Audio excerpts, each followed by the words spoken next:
فأنا ناصح لإخواني بالصدع بالحق تبيض وجوههم. السكوت في مسألة الحزبية يضرها، فاصدع بما تؤمر وأعرض عن المشركين.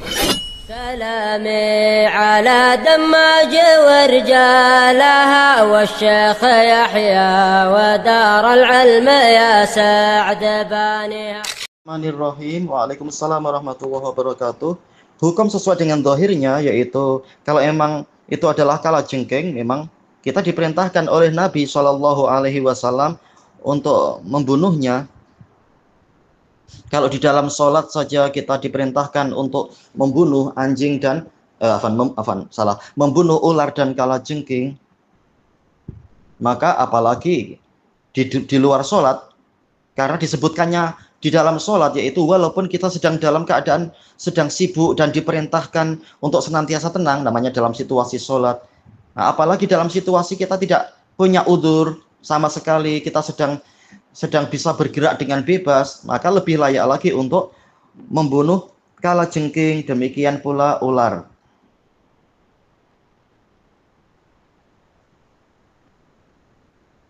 Dijelaskan oleh para ulama, hikmahnya adalah karena mereka itu hewan yang sangat berbahaya, yang sering mengganggu hewan yang lain ataupun mengganggu manusia dan seterusnya.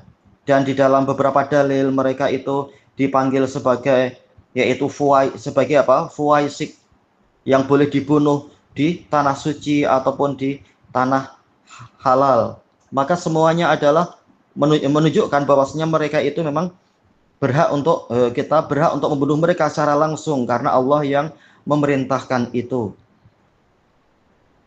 Adapun dalil yang pertama yang ana maksudkan, yaitu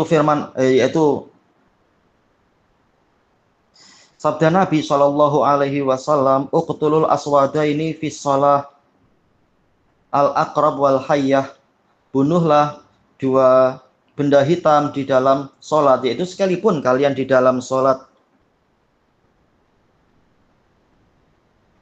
yaitu ular dan kalajengking.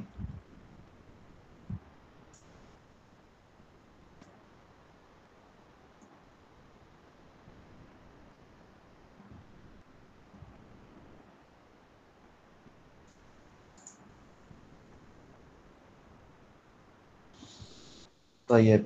Hadisnya adalah sebagaimana yang diriwayatkan oleh Abu Dawud dengan sanad yang sahih dari Abi Hurairah radhiyallahu an dari Nabi Shallallahu Alaihi Wasallam, dan tidak dibatasi oleh Nabi bahwasanya jangan-jangan dia jin atau bukan, karena mereka ini adalah hewan yang kata para ulama mereka adalah hewan yang sangat berbahaya. Jadi begitu kita jumpai, boleh untuk langsung dibunuh. Itu kalau di tanah halal, yaitu ular dan kalajengking. Adapun kalau di Mekah, maka hukumnya juga sama. Begitu kita menjumpai dia, tidak perlu kita ragu apakah ini setan atau bukan.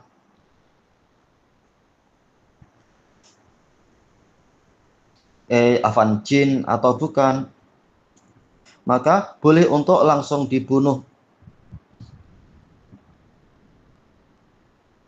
Sebagaimana yang diriwayatkan oleh An-Nasa'i dan lain-lain dari sebagian sahabat, yaitu Abi Ubaidah dari ayahnya, yaitu tatkala kami sedang bersama Rasulullah Shallallahu Alaihi Wasallam, ketika itu Nabi sedang mendapati yaitu sebelum Arafah, di malam Arafah, Nabi mendapati ada ular. Maka langsung Nabi memerintahkan untuk membunuh ular tersebut. Hanya saja ternyata ularnya lebih cepat bergerak. Maka kemudian Nabi mengatakan, Allah melindungi dia dari keburukan kalian dan Allah melindungi kalian dari keburukan dia. Dan hadisnya juga datang dari beberapa sahabat yang lain. Dan ada beberapa riwayat, kata para ulama, ini menunjukkan bahwasanya untuk di tanah suci Makkah boleh langsung membunuh ular. Demikian pula yang lainnya. Adapun kalau yang di tanah suci Madinah, memang dia ada hukum khusus karena dikhawatirkan ada jin-jin yang sudah masuk Islam atau apa. Maka, tapi itu hanya ular yang Nabi sebutkan, ular. Adapun kalau masalah kalajengking, maka tidak ada dalil yang menyuruh untuk memberikan peringatan atau apa di Makkah ataupun di Madinah, apalagi di tanah halal. Maka untuk kalajengking langsung, tidak perlu diragukan atau tidak perlu diberi peringatan dan sebagainya. Jadi yang Nabi bahas hanya masalah ular yang di Madinah, bukan yang di Mekah, apalagi yang di tanah halal seperti negara kita. Maka kalajengking itu masuk di dalam keumuman hadis yang diriwayatkan oleh Bukhari dan Muslim dari Ibni Umar radhiyallahu anhuma, yang mana Rasulullah Shallallahu alaihi wasallam mengatakan khamsun minad dawab la haraj alaman qatalahun. Ada 5 hewan yang tidak dosa untuk langsung dibunuh, yaitu al-ghurab, yaitu burung gagak, hada'ah, yaitu jenis burung penyambar, yaitu burung yang pemangsa, penyambar, wal fa'rah, dan tikus, wal aqrab, yaitu kalajengking, wal kalbul akur, dan anjing yang suka menyerang.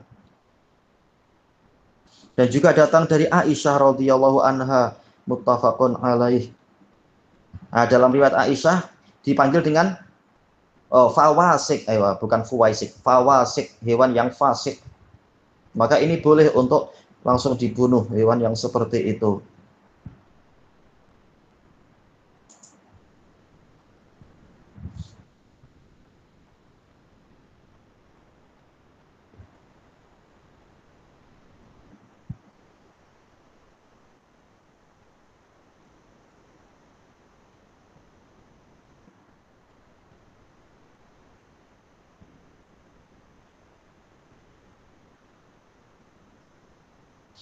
Baik.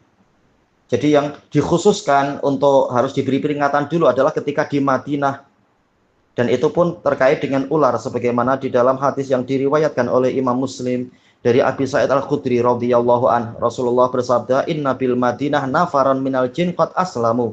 Sesungguhnya di Madinah ada sekelompok jin yang telah masuk Islam. Faman ra'a syai'an min hadhil awamir, maka barang siapa melihat sedikit saja dari yang memakmurkan Madinah ini, fal yu'adzinhu salasan, maka berikan pengumuman pada dia 3 kali, yaitu dia tidak berhak masuk rumah tanpa izin.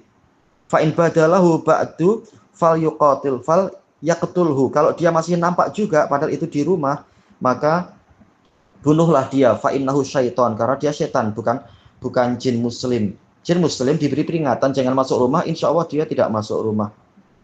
Dan hadis ini ada sebabnya, seperti yang diriwayatkan dengan sanad yang lebih panjang oleh Imam Muslim juga, hadis Abi Sa'id juga tentang ular yang masuk di dalam rumah seorang pemuda Ansor itu. Thayyib, wallahu a'lam. Adapun kalau sekedar kalajengking tak masalah, yang dibahas adalah ular. Kalajengking tidak ada dalil yang menunjukkan kita harus membatasi atau memberi peringatan atau apa. Wallahu a'lam, walhamdulillahi rabbil alamin.